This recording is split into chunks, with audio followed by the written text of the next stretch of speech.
Welcome to the Cascade PBS Ideas Festival podcast. I'm Paris Jackson, host of the newsfeed on Cascade PBS, and your host for this podcast. The last presidential election cycle between then-incumbent President Joe Biden and former President Donald Trump came to a head after the whole world witnessed that infamous debate on June 27, 2024.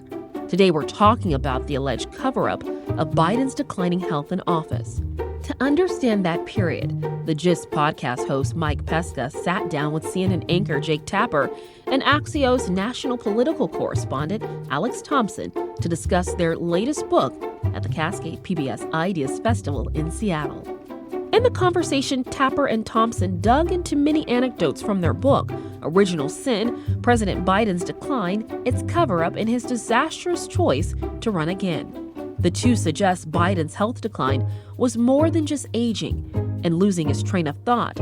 Tapper and Thompson argue his tight circle insulated him, shielding other elected leaders and the public from the fact that he wasn't able to do his current job and the one he was running for. Tapper asked this question: would you want someone in office who lies to you? Hear the case for why you shouldn't and how it may have laid the groundwork for Trump to win. Let's get into it. Hello and welcome to the Cascade PBS Ideas Festival. I'm Mike Pesca, host of the GIST podcast. The press corps and the presidency are two institutions that have forever been locked in a duel and a dance. The media always wants more access, more information, more scoops. Presidents have traditionally resisted, trying to control the narrative, shape the stories that we're told, and to try to influence the messages that reach the public. And that is all normal. What is not normal became apparent to almost all Americans one summer night during a presidential debate. And that is the topic of the zeitgeist-shaping new book, Original Sin, President Biden's Decline, its cover-up, and his disastrous choice to run again. Welcome with me, Jake Tapper, Alex Thompson, authors of Original Sin.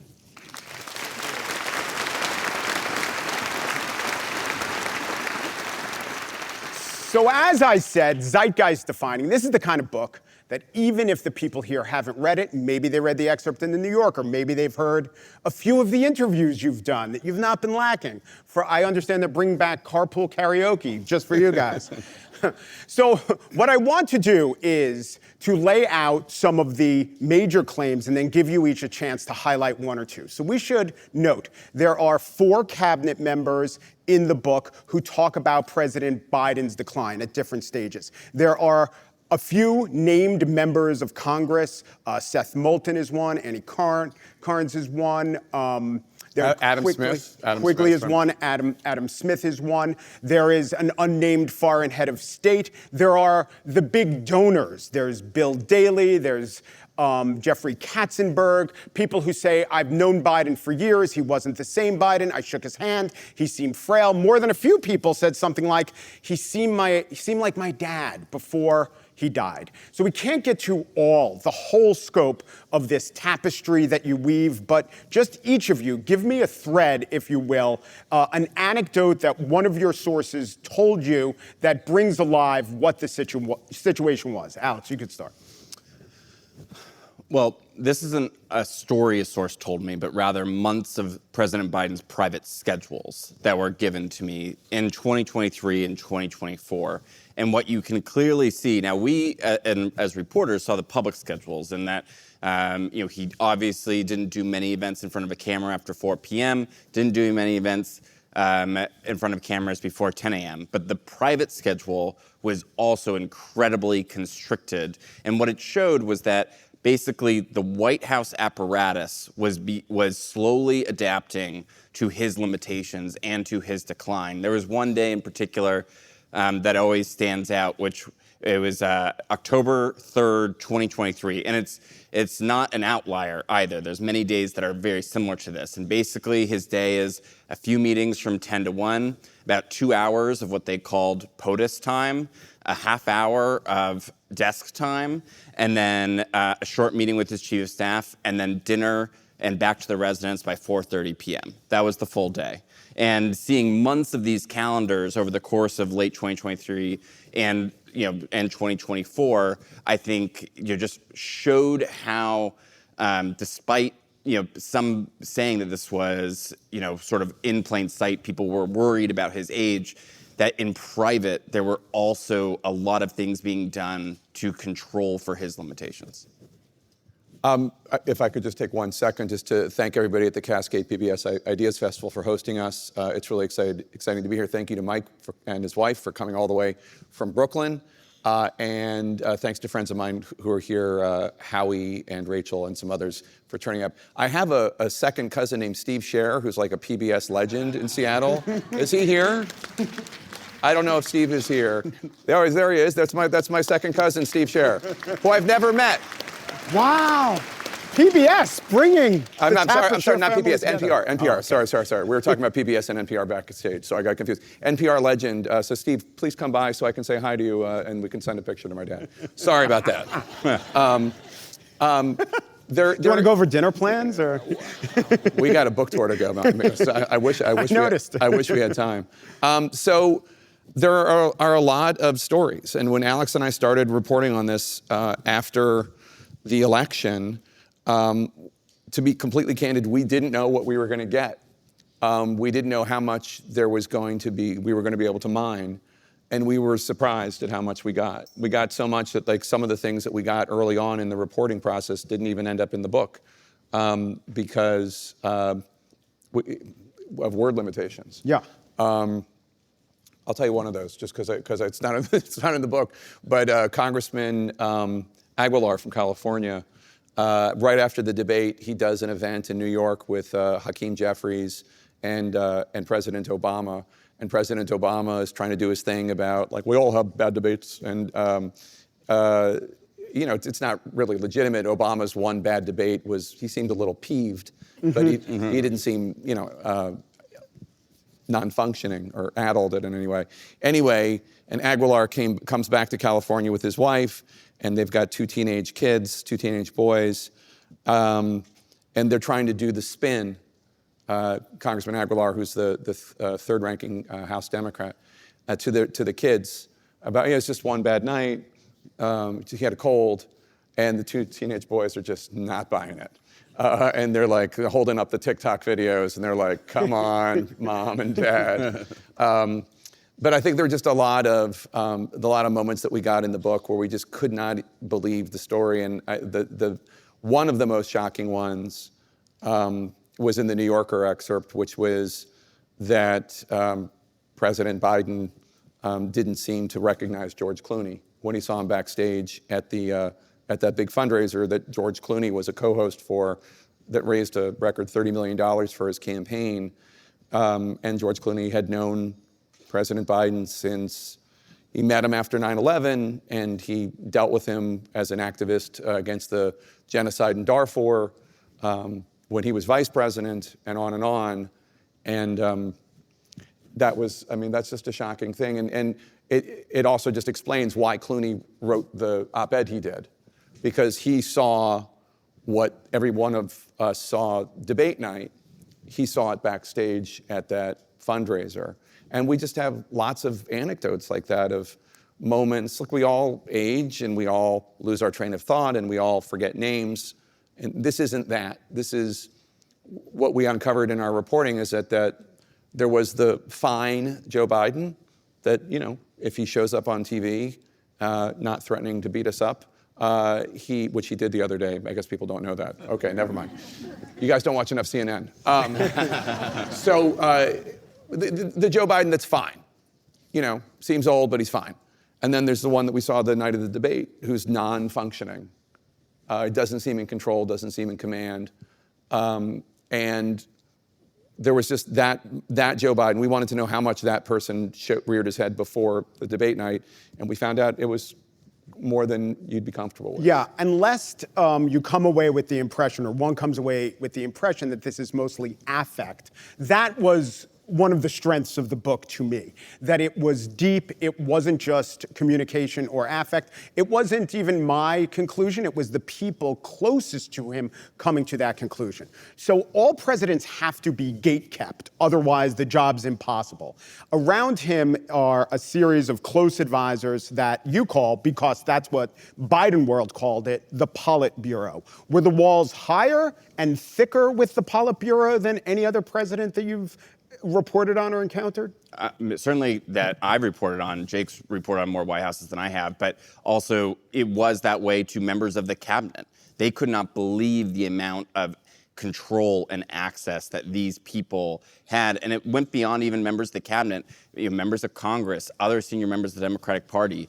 People who've dealt with other presidents before. Yes, exactly. Often, and yes. I think we have a story of Adam Smith that basically I think he only spoke to President Biden one time. And that was just about Afghanistan. It was very brief. Was he chair of foreign relations? Armed services. He's the top House, Democrat until Republicans take the House back. But he's a very important player. During a time when we're funding the Ukraine war, and that's a major issue. Spoke to him once. Sorry. We talked to a senior White House official who left in 2024. And listen, the walls had already been high and thick at the beginning of the presidency, and became that way even when he was running for president. They became taller and thicker during COVID. And then this one senior White House official who left in early 2024 because they objected to him running for a second term, confessed to us that they were intentionally, especially beginning in late 2023, they were intentionally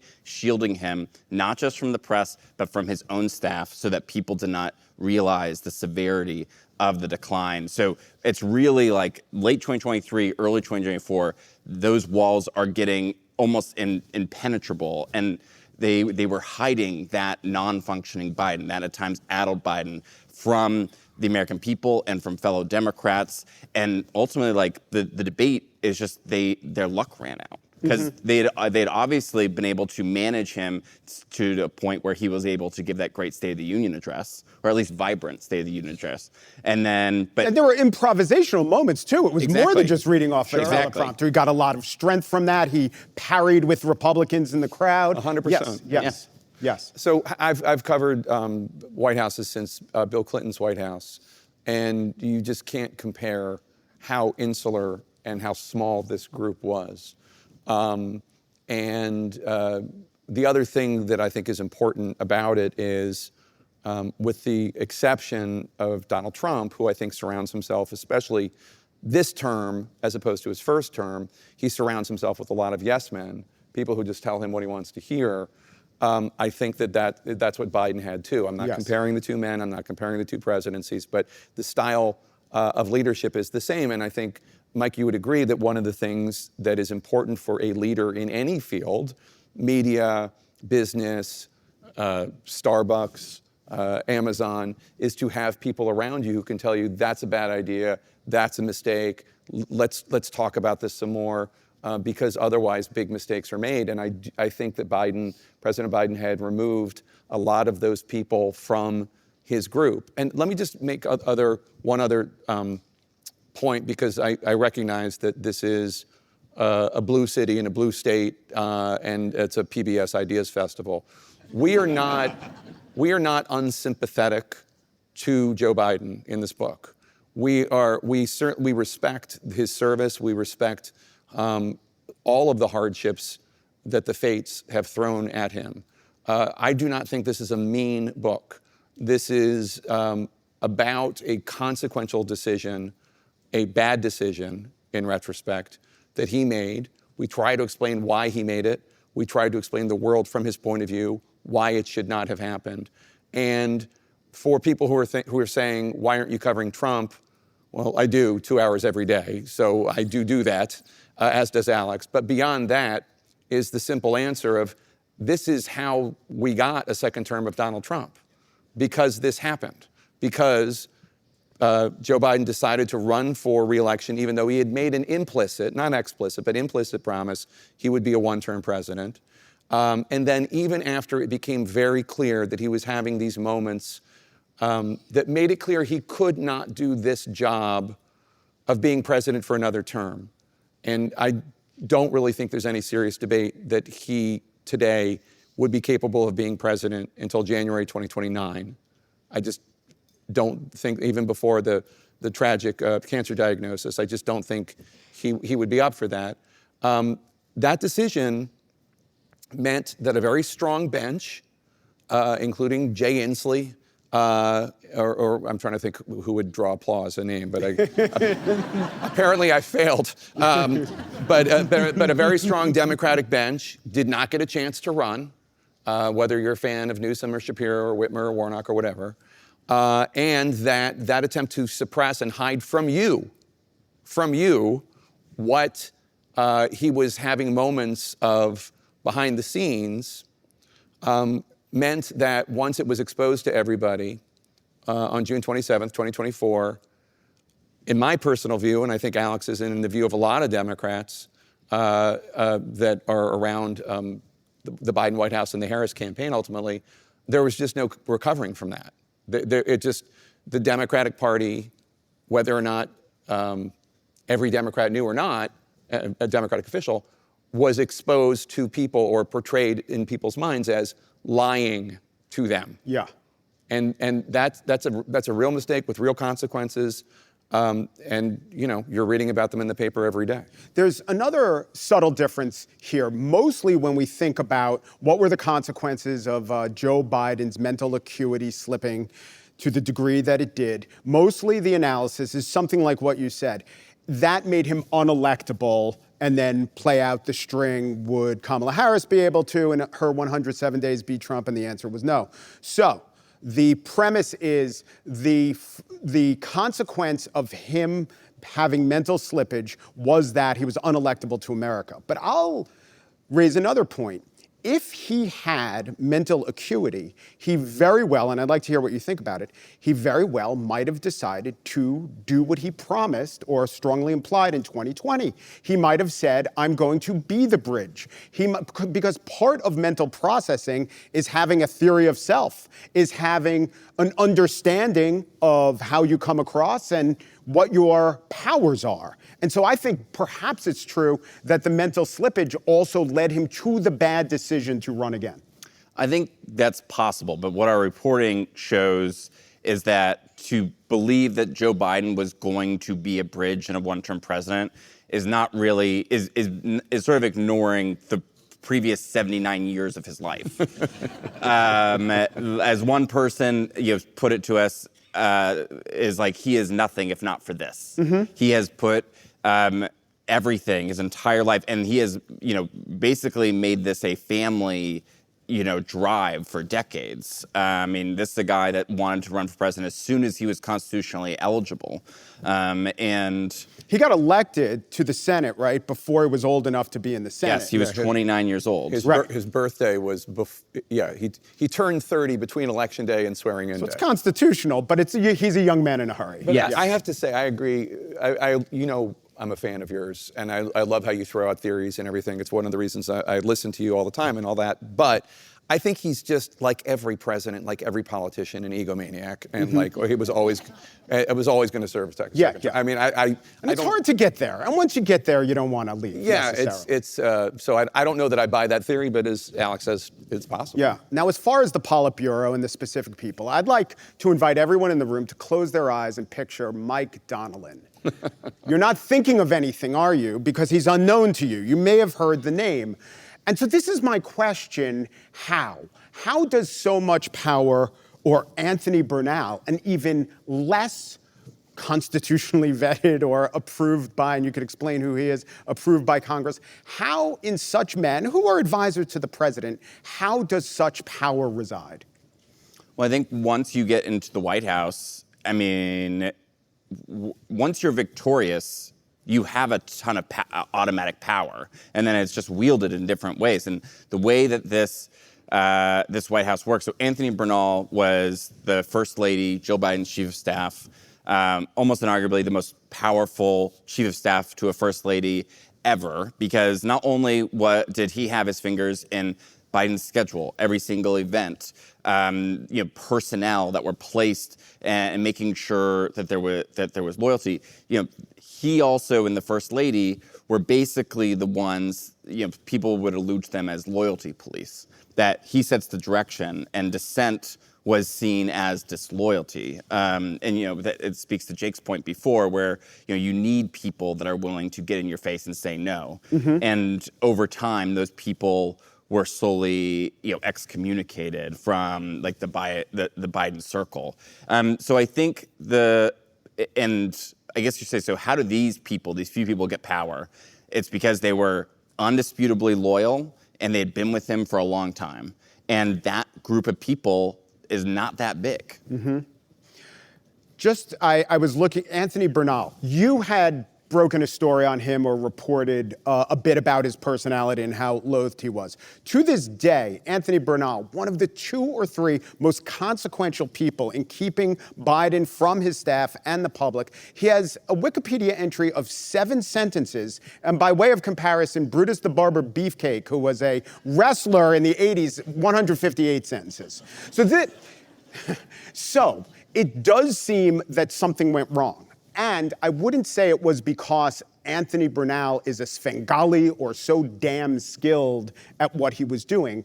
He had to be serving some sort of function, right? It wasn't Anthony Bernal or even Donnellan making the decision. Was anyone? I mean, I think the Bidens and the family. You really have to, at the end of the day, Joe Biden had enough acuity to know what he was doing. He had enough acuity to know his limitations, even under the degree of delusion he might have been. He had to have known, I'm having trouble walking, I'm having trouble talking, I'm having trouble remembering names. And that, look, none of this is comfortable to talk about or acknowledge. I mean, mortality and aging are 2 things that we all go through, and probably the least talked about things that we all go through. But I think that you can't take away his agency here, and Jill Biden's agency here, and Hunter Biden's agency here, because they really were the most important players. There was no process for Joe Biden deciding he was going to run for re-election. The decision was just made by him. There's this story about him talking to his grandkids, but that's not real. He made the decision he was going to run, and everybody just got in line. And Bernal was basically Jill's enforcer, and Donnellan and this other guy, Steve Ricchetti, were basically the president's enforcers, and all the decisions flowed from there. And we have an anecdote in the book of a guy named John Anzalone, fantastic pollster, had been with Biden since 1987, since his presidential race in 1987. Some of you perhaps may remember he didn't even make it to 1988 because he was kind of driven out of the race because of accusations of plagiarism from his speech. And Anzalone had been with him since then. He could tell you about where he was in Des Moines when he heard Joe Biden do the Neil Kinnock speech or the recitation of that verse. And Anzalone was basically early on kind of pushed out of any sphere of influence. He had done the polling for the 2020 campaign. And then early on, he was sending memos to the White House from outside the White House saying, because a lot of times pollsters are not in the White House, they're outside, they have other clients, et cetera. And I don't even know if any White House has like an official pollster. It's probably gauche. It's always like the party or some outside consultant paid for by the party. But anyway, he's sending memos saying people are really concerned about inflation. People are really concerned about the border. And basically those memos, a couple of them leak to the New York Times. He's blamed for it, even though the New York Times made it very clear that they did not come from him. They came from people inside the building. He shunted aside, and obviously he also had been concerned about the aging process and what that was doing to the president. When he comes to have a meeting in 2023, early 2023, he's like, okay, this is before the president had announced he was running for re-election in April, and he says, okay, we need to poll for this. He's talking to Jen O'Malley Dillon, who goes on to become the campaign chair, and Anita Dunn, who's basically senior advisors for communications. we did polls for this. We need to find out what the areas of weakness and strength are for this, having to do with his age. And he's told by Anita Dunn, there's no process. The decision's been made. He's running. And he can't believe it. So, I mean, when you have a small group of people who are willing to say, we are full steam ahead right into the iceberg, that's a problem. Yeah. We'll be back with The Gist live at the Cascade PBS Ideas Festival after this. BECU. You've heard the name, seen the letters. But what does BECU stand for? Simply put, not-for-profit BECU stands for people. For charting your own path. For choosing what's right for members instead of what's profitable for someone else. Because they are the reason our credit union exists. So we do everything in our power to help them reach their financial goals. BECU. Power in people. All Pacific Northwest residents are eligible to join. Federally insured by NCUA. Thanks to Amazon for the generous support as the host sponsor of the 2025 Cascade PBS Ideas Festival. So you describe essentially three camps. Camp one is people in denial or say they're in denial. Camp two are people who say something like, you're right, we've all seen him have those moments, but it's mostly communication. And camp three is communication's really important to the job of the president. So two questions about that. One is the camps shifted over time, right? Did the people in the third camp who were very worried, did it take the debate for them to talk among each other or realize how bad it was, do you think? I think in some cases because of the culture in that building, if you said anything, then you were automatically suspect. Mm-hmm. Like if you ever raised doubts about his age, then people would be like, what do you mean? He's as sharp as ever. The line, right? He's running circles around us. Yeah. You couldn't behind closed doors. Yes, behind closed. You would be shocked if you were in the room with him, right? And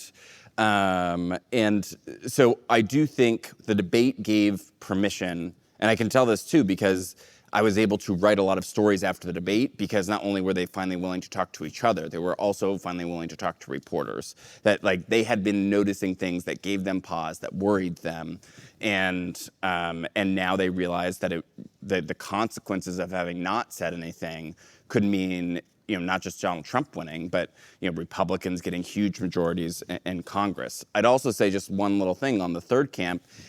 I would say there are many people in the third camp that don't just think it was a communications issue, that they thought that he was limited in his ability to do the job and that his age affected and honestly made him a less effective president. We had a cabinet secretaries tell us that if the proverbial 2 a.m. phone call that the president gets in the middle of the night because there's a national security emergency, they did not think, these are cabinet secretaries, just to underline this, cabinet secretaries. They did not think President Biden in 2024 could have handled one of those. So one of the pushbacks that comes from the Biden camp is, okay, but you can't point to any bad national security decision or any consequential, decision that he made that was, affected by any of this, which is not true, and we can talk about that later. There's also well, thank God that we didn't have one of those 2 a.m. phone calls. Right. But there was when the the Ukrainian missile landed in Poland, but it was unclear where it came from. Right, but that was, you're good. He started by 2023, really, on the foreign trips. He would not do the working dinners, which are important. It's part of the job. To have good relationships with world leaders. It's not just about what you're eating, And Secretary Blinken, the Secretary of State, would do a lot of them. And there was one of them that he didn't do. He went to bed early, and that night he was woken up in the middle of the night because of that missile crisis. Because remember, at first everybody thought maybe it was a Russian missile and the Russians were attacking Poland. It was actually the fear that it was a bigger crisis. NATO ally. But the good news was that he had gone to bed early, so he was able to do what he was able to do. Well, the very good news was it wasn't Russia. Right. There was nothing to do. Number one. Number one good. Well, if we're doing that, number one good news is World War III didn't start, and we're all still here. Yeah. So, but then, but again, David Axelrod makes this point, again, very loyal Democrat, helped get Obama elected, et cetera, et cetera. David Axelrod makes this point when people would say, when at the fundraiser, at the Clooney fundraiser, oh, it's a really rough schedule. And that's why he seemed a little out of it. Because it had been a rough schedule in June. Normandy, an 80-year Normandy anniversary in France, flies back because Hunter has a trial in Wilmington, is convicted, flies back for the G7 in Italy, and then flies to Los Angeles for that fundraiser. And that's all within 2 weeks or so. And that's a big schedule. That's also what presidents do. That's also the job. This is not running for mayor of Tacoma. No offense to the mayor of Tacoma. It's hissing. Okay.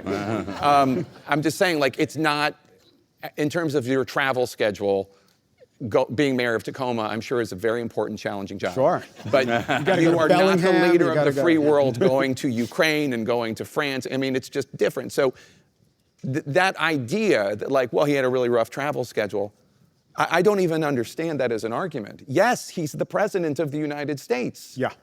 So there is, when I talk to Democratic friends of mine, one of the shows I host is called Not Even Mad. Michael Cohen, not that Michael Cohen, Democratic Michael Cohen, just was adamant. They have not proved that there was one policy that Joe Biden screwed up because of his mental acuity. Hasn't read the book. Well, so I as a counterpoint said, Michael Bennet, Colorado senator, this guy's so good, points out that in the first year of the administration, there was a pretty robust plan about immigration. And that plan just seemed to evaporate. And there was no way to get the White House to talk about this very serious issue. Mayorkas talks about this too.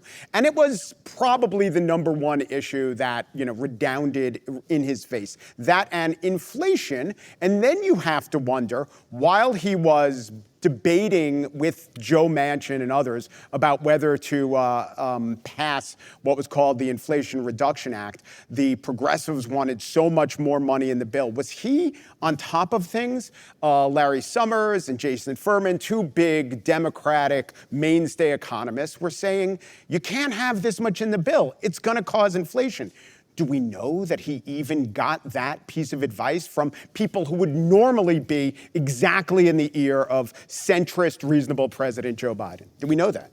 Well, I mean, you gave half of our answer, I think, right there. But I would say the thing that I've always been frustrated by this argument is that a lot of those same people, and I don't know what Michael thinks, but these are sort of Biden defenders. Yeah. They will admit, yes, his schedule was often curtailed to 10 to 4. Yes, he didn't have as much energy. Yes, he could not really, speak in complete sentences most of the time, even during midday.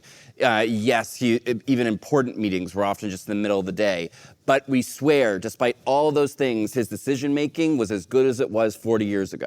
Mm-hmm. And it's well, if he can no longer speak, how do you know that whatever's causing that decline is not at all related to some of the decision makings? I mean, they are trying to say that because it is unprovable in some ways. But there were members of the cabinet, senior members of the Democratic Party, even members of the administration that believe if he had been 20 years younger, he would have governed differently. Yeah.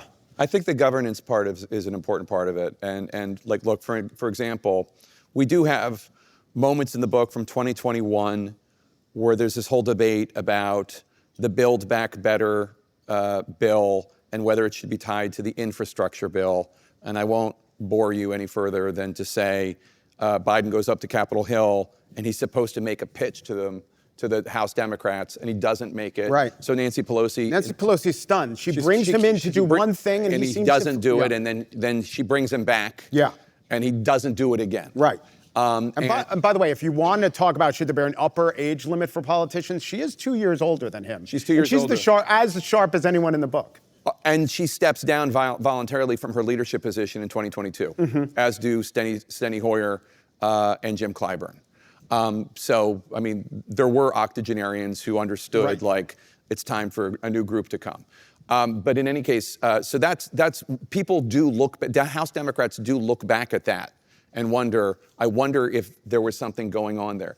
It's not provable. Look, the Afghan withdrawal was a disaster. We did not find any reporting that suggested that he was not on top of decisions, and national security is obviously the subject that interests him the most.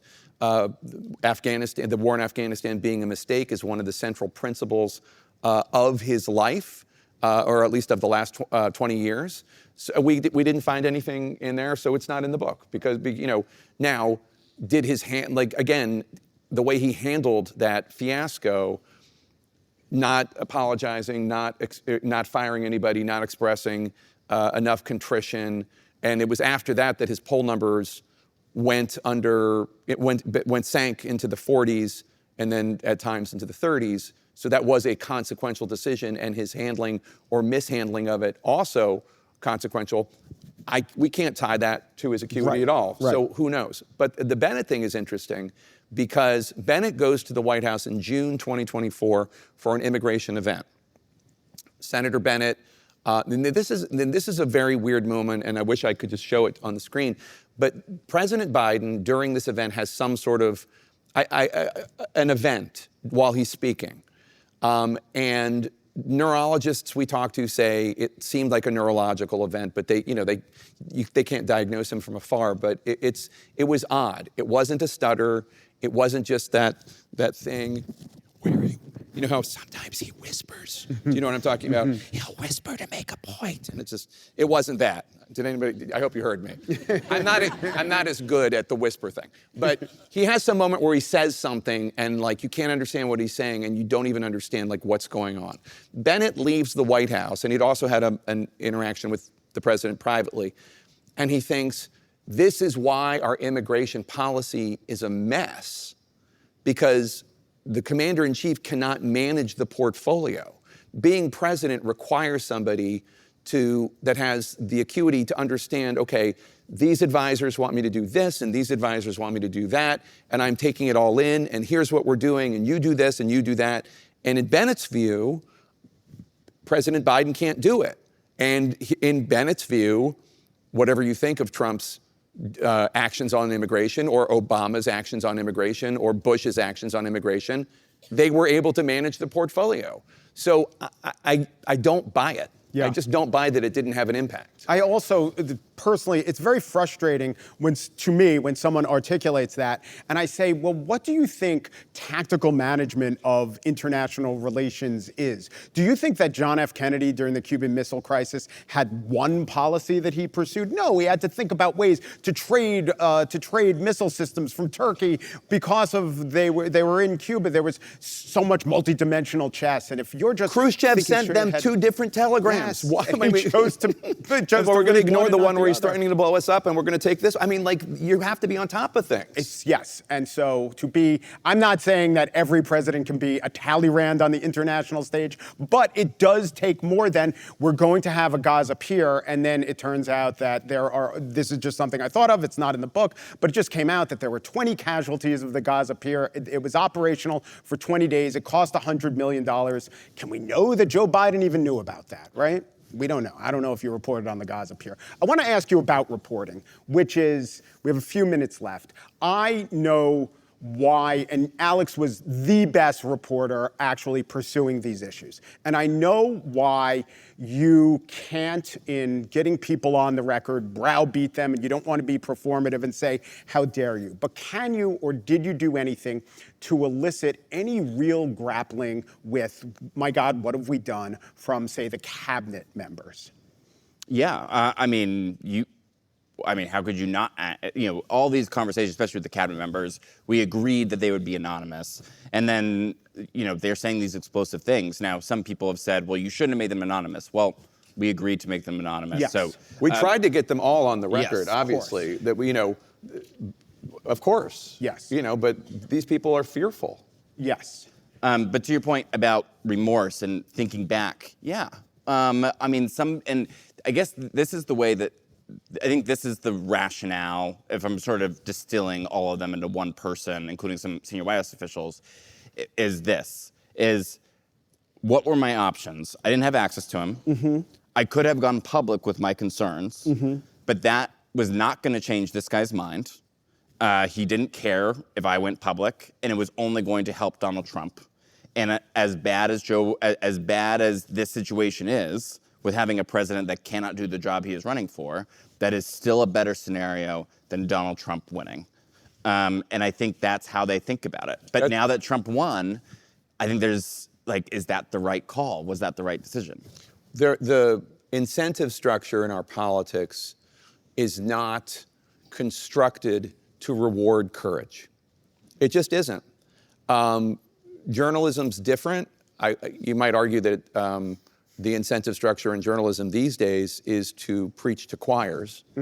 That's where the money is, for sure. I would say that the reception to this book has been among normies, and I don't know you all, but if you're here, I'm assuming. You seem normal, yeah. Yeah, you seem okay to me, except for cousin Steve. Just joking. The reception to the book has been great among normal people. It's been great reviews. It's been great sales. It's been lovely crowds like this one.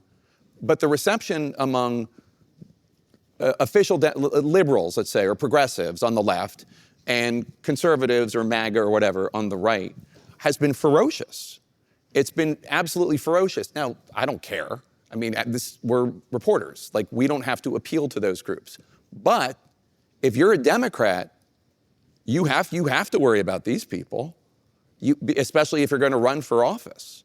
You have to worry about progressive activists think that you're a traitor, that you are doing X, Y, Z because you're a sellout, because you're trying to make money, this, that, the other. And I'm not surprised that the reaction among Democratic officials has been as muted as it's been, although there really hasn't been a lot of pushback, because I think the book is just self-evidently true and thoroughly reported and really not rebuttable.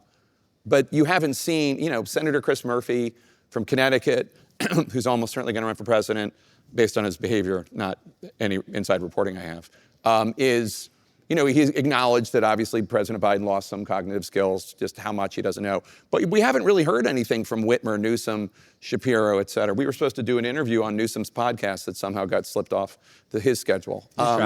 He's traveling. But who'd he book instead? He did Newt Gingrich the other day. Yeah, right. So. Yeah. Interesting. So I guess my point is just, those are the people that all these off the record or background sources, Cabinet Secretary number 3, are worried about for whatever reason, boards or elections or wanting to have a role in the Democratic Party, because these people are angry. And they're angry at Trump exists, and they're blaming it on me and Alex or whatever. Right. And I did a search for the day after the book came out, because the day the book came out, Biden's cancer diagnosis was revealed. All the CNN transcripts, there were 33 mentions of the big, beautiful bill and 2 mentions of Biden. So if the argument is you're taking your eye off Trump, it's demonstrably untrue. But I do want to ask you, gentle challenge. Back in 2020, you had Laura Trump on the show, and you got into it with her. You took her critique of Biden verbal stumble as mocking. Well, she said he had cognitive problems. Yeah. And this is October 2020. Our reporting suggests that his cognitive struggles began as far back as 2015. Her report, the investigation into Biden's mishandling of classified information, suggests that there was evidence of it in 2017 and 2018. But what I saw in October 2020 was not that. Right. And in fact, I had interviewed him in September 2020, and the interview's online. You can see it if you want. He seems fine. Right. It was a good interview. But what I wanted to ask you was actually this. You just talked about the reaction to Democrats, and many normies are saying, well, this is just, we don't want to be George Santa Anna, and we don't want to not learn from history. What about Republicans or very conservative people? People would never vote for Biden in the first place. Have any of them given you any credit? Or are they, you personally, or are they framing it as you're just late to the party, why should we listen to you? I mean, there's a lot of that. I think that there's a misunderstanding between the difference between running a clip of Joe Biden and pointing at him and calling him an applesauce head.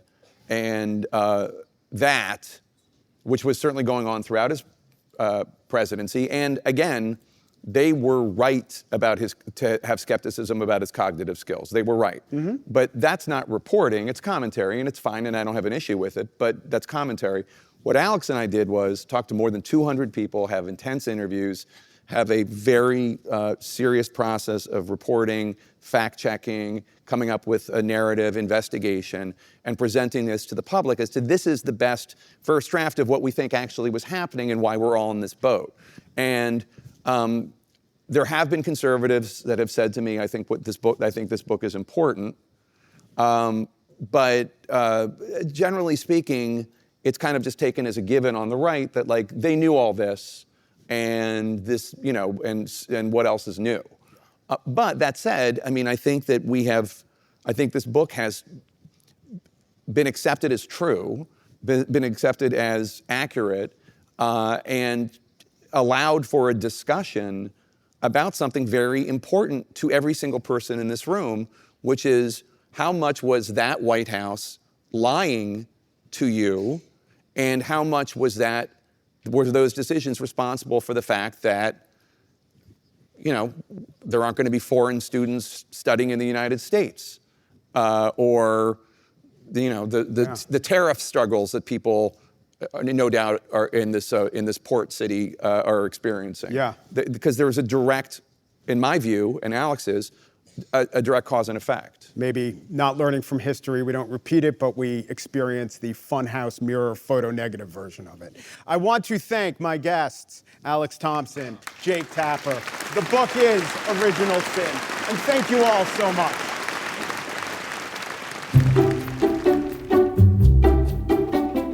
That's it for today's episode. Thank you, Mike, Jake, and Alex for the talk. This episode of the Cascade PBS Ideas Festival podcast was produced by Sarah Bernard and Scott Michael. The live event was produced by Jake Newman and Ann O'Dowd. You can subscribe to this feed wherever you listen to podcasts, and whatever platform you're listening on, please review us. We'd love to know what you think of the show. The Ideas Festival podcast is made possible by listeners like you. Join the members who help fund Cascade PBS original programs. Your donation will be put to work right away, delivering the lineup of podcasts, video docuseries, and daily in-depth reporting you and so many rely on. In addition to supporting our journalism, members receive great member benefits, including Cascade PBS Passport, which provides extended access to an on-demand library of local and PBS favorites. Go to cascadepbs.org/ideasfestivalpod to sign up today. For the latest political, investigative, and cultural coverage from the Pacific Northwest, visit cascadepbs.org.